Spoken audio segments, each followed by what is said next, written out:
সাবেক আইজিপি বেনজির আহমেদের সম্পত্তি ক্রোকের নির্দেশ দিয়েছেন আদালত। র্যাব মহাপরিচালক বেনজির আহমেদকে গ্রেপ্তার করেছে ঢাকা মেট্রোপলিটন পুলিশের গোয়েন্দা বিভাগ। রাতে রাজধানীর মিরপুর এলাকায় অভিযান চালিয়ে তাকে গ্রেপ্তার করা হয়। পুলিশ মহাপরিদর্শক ডক্টর বেনজির আহমেদকে আটক করেছে পুলিশ।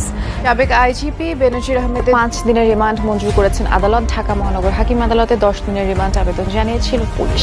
সাবেক আইজিপি বেনজির আহমেদের সকল সম্পত্তি ক্রোকের বিষয়ে সাবেক আইজিপি বেনজির আহমেদের সম্পত্তি ক্রোকের নির্দেশ দিয়েছেন আদালত। আমাদের যিনি সাবেক আইজিপি বেনজির আহমেদ, উনি বেশ কিছুদিন আমাদের এখানে সফলতার সাথে এই চাকরিতে ছিলেন। তো ওনার যে সম্পদের ফিরিস দিয়ে কালের কণ্ঠের মাধ্যমে আমরা জানার পর আমার কাছে মনে হয়েছে যে এটা একটা বিরাট বড় অশনি সংকেত।